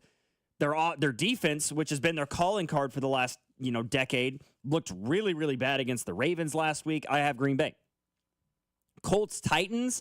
Who saw Indianapolis being 2-0 to start the year with Danny Dimes at quarterback? I certainly didn't, but here we are. The Colts' offense has looked so much better than I thought it would. Daniel Jones is averaging close to 300 passing yards a game so far this season. He's got 2 touchdowns through the air, no interceptions. You've got Jonathan Taylor, who is second in the NFL in rushing yards so far this season. Daniel Jones also has 3 rushing touchdowns to go along with those 2 through the air. While I think that Cam Ward can be the guy for Tennessee, there's not enough around him right now to give me any sort of confidence in what the Titans have rolling. I have Indianapolis starting 3-0. Congratulations if you had the Colts going 3-0 to begin the year. You could have earned a lot of money had you bet on that one. Bengals, Vikings. Man, who knows? Battle of backup quarterbacks, right? Jake Browning for the Bengals. Vikings don't have J.J. McCarthy. This game is in Minnesota, where the Vikings are 3.5-point favorites in this game. If Minnesota can finally, for the first time all year, establish Justin Jefferson and T.J. Hawkinson, and remember that you have the best receiver in football and arguably a top 10 tight end, I think they win this football game. I think it's going to come down to which backup quarterback can establish their weapons more effectively, whether it's Browning with Chase and Higgins or if it's the Vikings with Jay Jettis, TJ Hawkinson, and so on. I think the Vikings win this game at home. Steelers-Patriots. New England's looked a lot better than I thought they would, admittedly, Jacob. I think Drake May has sort of heard some of the calls that he might be, in danger of, if they have a bad year, that the Patriots might move on. I've seen mock drafts having New England picking a quarterback in the 2026 draft. I kind of like the Patriots in this game. The Steelers' running game has really suffered with the loss of Najee Harris. Aaron Rodgers looked fantastic in week 1. He looked bad last week. I've got New England winning this game at home and winning outright because they're 1.5-point favorites. See, Rodgers scares me a little bit just because he's the wild card, and I don't believe for a second that they're moving off Drake May. They gave Mac Jones 4 years to prove it. And that's Pro Bowler Mac Jones to you. Yes, Pro Bowler Mac Jones. Rookie year grittying out the back of the end zone. Yeah. They'll give Drake May some time, and he's looked excellent so far. Just his command of the offense has grown, and his elusiveness when he decides to run out of the pocket. It's just whether they can get weapons around him. And the Patriots are 8-1 in the last 9 matchups against the Steelers, including, we talked about it earlier, the Jesse James incomplete touchdown, that whole controversy. And so I don't know. I mean, I was high on the Patriots, of course, because I'm a fan, but it scared me a little bit how the media also was high on them, and then what happened in the first week against the Raiders. But they had a nice little bounce back game against the Dolphins, and we haven't been able to beat the Dolphins at all. So that was nice. But we'll see this week against the Steelers, another favorable matchup. The main worry is Christian Gonzalez is out, and so Metcalf is going to be guarded by Alex Austin. So start him if you have him in fantasy. Maybe the most notable game of the week, maybe the one that I'm looking forward to the most, outside of course, the Chiefs game tonight, Rams-Eagles on Fox in Philadelphia, right? The Eagles have caught a lot of flack over the last week, rightfully so, because they are cheating the league with the tush-push. That's a conversation for another time. It has been talked about ad nauseum. Both of these teams are undefeated, and while you maybe thought that the Rams would take a step back offensively with the loss finally of Cooper Kupp, who moved on and went to Seattle, they've hit the ground running with Devontae Adams as sort of the Robin to Puka Nakua's Batman now. Puka with 221 receiving yards already this year. Matthew Stafford's averaging 275 or close to it yards per game so far this year. This running attack that the Rams have with Kyron Williams, as well as oh my goodness, former Michigan running back, Blake Corum. I kind of like what they've got going, and the Rams defense has impressed. They were really good last year, and they were a very young unit. I think that they've been even better to begin this year. I think that the Eagles suffer their first setback of the year. I've got the Rams winning this game. I like what they have offensively a little bit better than the Eagles do. Saquon Barkley hasn't really wowed through 2 games the way that he did a season ago. Now, yeah, they played a couple of pretty good opponents, but I really like the Rams in this game. Jets-Buccaneers, give me the Buccaneers. Justin Fields looked okay for New York, but then he got a concussion. That's certainly going to hurt the Jets in this one. I think Tampa Bay starts the year 3-0. Raiders-Commanders. I've got Washington winning this game at home in Landover, Maryland. Jaden Daniels certainly hasn't wowed the way he did last season as a rookie, arguably the best rookie season by a starting quarterback ever. But he's sort of hit that second-year lull that we've come to know for quarterbacks in this league. I think he can bounce back and do it against the Raiders. Commanders are a 2.5-point favorite. I think that that's a pretty good line. I could see Washington winning this game like 24-21, something to that effect. Falcons-Panthers. Bryce Young has been crazy good, crazy bad to start this year. 482, 4 touchdowns through the air, but he does have 3 picks this season. I think that Atlanta has found something with Michael Penix. I love the way that he pairs with Bijan Robinson in the backfield. Kyle Pitts is now getting more involved in the offense. If you can establish Drake London with a little bit more consistently, I kind of like this Falcons team to maybe push the Tampa Bay Buccaneers for that NFC South division title. Do I think they'll win it? No, I still think the Buccaneers will. But I like this Falcons team quite a bit. Oh, I forgot about that. Jaden Daniels isn't playing in this game, is he? Oh, somebody just mentioned that in the text line, and I had completely bypassed that Jaden Daniels wasn't going to play with the knee. Well, I'll change that one up because he's not playing, neither is Preston Smith for the Commanders. So the Raiders are going to win this game today. Just going to flip the script on that one. Texans-Jags in Jacksonville. Texans are 0-2. Jacksonville's 1-1 and probably should be 2-0. They probably should have beat the Bengals last week. Unfortunately, didn't go their way. I don't think the Texans go to 0-3 either. I think they're a playoff team. Give me Houston on the road in that one. Broncos-Chargers, give me LA. I can't believe I'm saying it, right? But right now, the Chargers are the best team in the AFC West. Not only on paper, but they've looked it so far. And Maybe this is the first, we've heard it for 10 years from everybody in national media. Colin Cowherd, I think, has picked the Chargers to win the AFC West every year since 2009, basically, just in the hopes that one day he might finally be right. Maybe this is the year. I think the Chargers beat the Broncos tonight, this afternoon, 3:05 kickoff, and they get to 3-0 on the year. Saints Seahawks, give me Seattle. The Saints can't establish Alvin Kamara the way that they want to because they don't have a quarterback with Spencer Rattler behind center. When is the decision finally going to be made that they move to the rookie that they drafted in the second round and that Huff kid from Louisville? We'll have to wait and see. Cowboys Bears. Dallas is a 1.5-point road favorite in this game, and I believe rightfully so. The Bears have all the pieces in place, but they just can't seem to put it together. Ben Johnson is doing his best. I think they can figure it out. I'm not ready to write off Caleb Williams just yet, but I think that they lose this game to Dallas and fall to 0-3. The Cowboys' running game has looked so much better than I thought it would coming into the season. You then have Cardinals 49ers, two teams who are undefeated so far to start this year, but I think for the Arizona Cardinals, a lot of it's to do with their schedule. You played the Saints week 1, and then you played the Panthers in week 2. I understand that for the San Francisco 49ers, you will not have Brock Purdy in this football game. I understand that you will not have George Kittle in this football game. I do not care. Ricky Pearsall has impressed me so far through 2 games. That Niners defense is still pretty healthy at the moment. Mac Jones looked pretty good last week, threw for 269 yards or 279 yards, 3 touchdowns. I like the Niners to win that game. And then you look towards Monday Night Football, Lions-Ravens. Both teams are 1-1 this year, but both teams got big-time bounce-back victories last week. The offense has put on a show. Give me the Ravens at home. But I think this is going to be a shootout.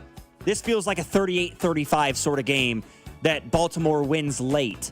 Maybe with a Lamar Jackson long drive down the field in the final couple of minutes to get a game-winning field goal to try to put to rest some of the late-game heroics that Lamar's missed out on over the years. For my producer, Jacob Mustard, I'm Logan Weber. Thank you guys for joining us here on this Sunday morning edition of After Hours. Stick around. Kansas City Chiefs football coming up. Sunday Night Football tonight. New York Giants in the Meadowlands. We'll talk to you later. You're listening to After Hours, brought to you by Twin Peaks. Eats, drinks, scenic views on your home for Kansas